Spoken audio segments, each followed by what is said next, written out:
सीमा गर्मियों की छुट्टियों में अपनी नानी के गांव आई थी।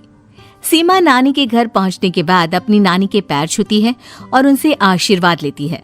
तभी उसकी नानी उससे कहती है, इतनी बड़ी हो गई मेरी सीमा, चल जल्दी से हाथ मुंह धो ले, मैं तेरे लिए खाना लगा देती हूँ। भूख लगी होगी ना?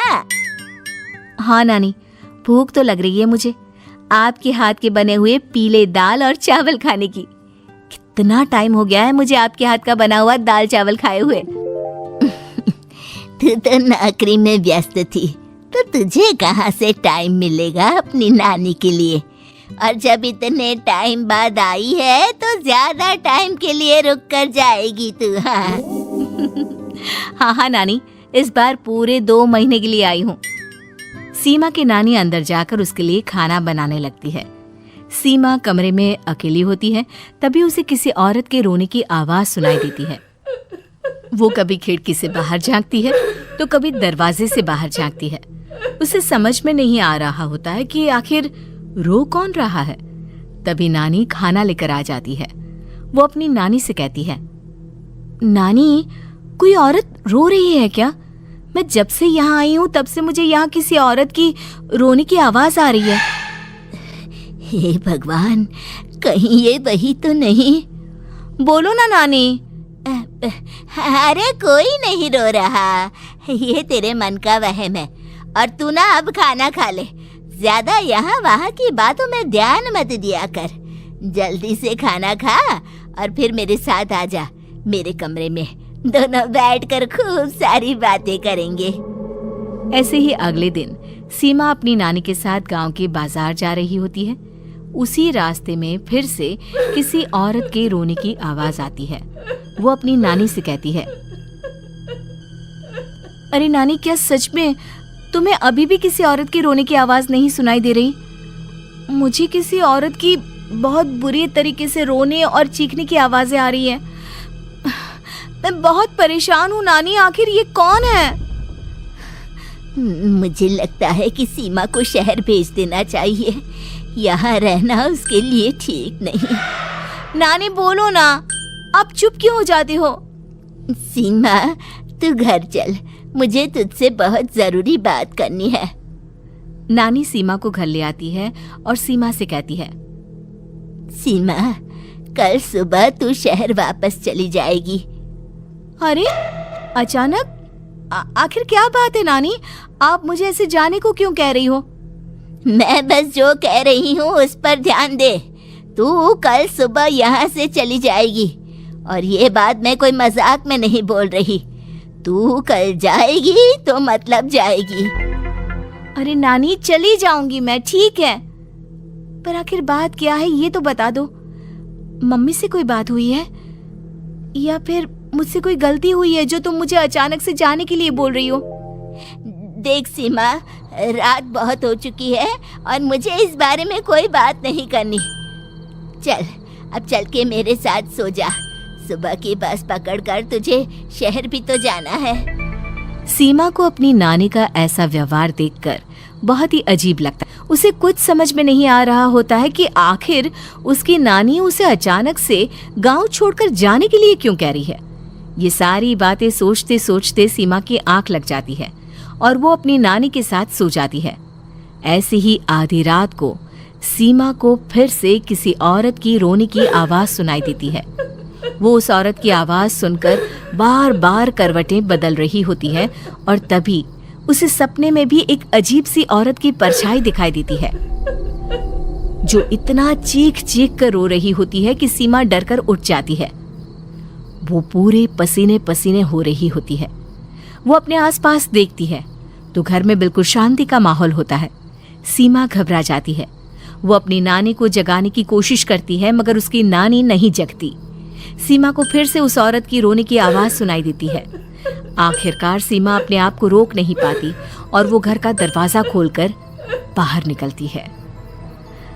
आखिर ये माजरा क्या है? आज तो मैं पता करके रहूंगी। अब आवाज का पीछा करते हुए सीमा आधी रात को गांव के चौपाल के पास बने कुएं के पास पहुंच जाती है, जहां कुएं की चारों ओर बेड़ियां लगी होती हैं। उन बेड़ियों में लगे हुए ताले के साथ एक लाल रंग का कपड़ा और माता रानी का कलावा बंधा होता है। उस कुएं में से सीमा को किसी के रोने की आवाज आती है। सीमा परेशान हो जाती है। इस कुएं में कौन है? कौन है यहाँ? सुनो, कौन है? कौन रो रहा है? वो चिल्ला चिल्ला कर पूछती है और साथ ही लोगों को जगाने की कोशिश करती है, मगर किसी को भी उसकी आवाज सुनाई नहीं देती। अब सीमा खुद उस कुएं के पास की बेड़ियों और तालों को खोलने की कोशिश करती है और किसी तरह कुछ देर की मशक्कत के बाद सीमा उसको खोल भी देती है। और जैसे ही वो कुआं खोलकर उसके अंदर झांकती है, सीमा उस कुएं में गिर जाती है। इतने में उसकी नानी की नींद भी खुल जाती है और सीमा को पास ना देखकर नानी परेशान हो जाती है। नानी घबराकर पूरे घर में उसे ढूंढने की कोशिश करती है, जिसके बाद उसकी नानी और सभी लोग उस खूनी कुएं के पास जाते हैं और सीमा की नानी कुएं के पास खड़ी होती है। सभी गांव वालों और सीमा की नानी को सीमा के चिल्लाने की आवाज आती है, बचाओ, कोई मुझे बचाओ। मेरी बच्ची, हम आ गए, हम तुझे बचा लेंगे। नानी, मुझे यहाँ बहुत डर लग रहा है। यहाँ इंसान की कटी हुई मुंडिया, हाथ, पैर और कंकाल है और खून भी है। नानी, मुझे डर लग रहा है। आप सब मेरी मदद कीजिए, नहीं तो ये खूनी कुआं मेरी बच्ची को भी खा जाएगा। अरे मुझे तो ये समझ में नहीं आ रहा कि आखिर इस खूनी कुएं को खोला किसने। सालों पहले इसको इतनी मुश्किलों के बाद तांत्रिक बाबा ने बंद किया था। अरे पूरा गांव खूनी कुएं के बारे में अच्छे से जानता है, तो कोई भी जानबूझकर तो ऐसा करेगा नहीं। मतलब किसी ने अनजाने में इसे खोल दिया है भैया। सीमा को इस बारे में मालूम नहीं था और जब से वो यहाँ आई थी तभी से उसे किसी औरत के रोने की आवाज़ें भी सुनाई दे रही थी। कहीं सीमा ने ही तो उसे नहीं खोला। अगर ऐसा है तो फिर सीमा का बचना बहुत मुश्किल है। वहीं कुएं के अंदर सीमा रोते हुए बैठी होती है कि उसे आवाज सुनाई देती है जो कुएं के बाहर खड़े गांव वालों में से किसी को सुनाई नहीं देता। आज सालों के बाद मुझे ताजा खून मिलेगा। तेरा खून पीकर आज मैं अपनी प्यास बुझाऊंगा।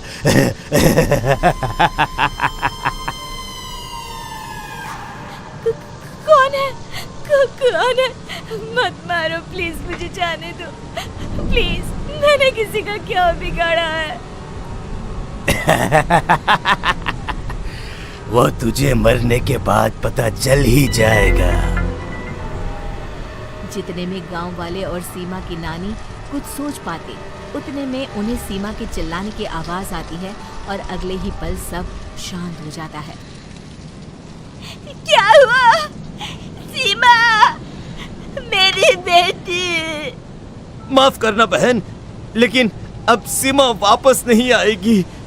हमें एक बार फिर से कुएं को बंद करना होगा। गांव वाले तभी तांत्रिक को बुला कर लाते हैं। एक बार फिर अपनी शक्ति से तांत्रिक बाबा उस कुएं को हमेशा हमेशा के लिए बंद कर देते हैं और वहां एक बोर्ड लगा दिया जाता है कि यहाँ आना मना है।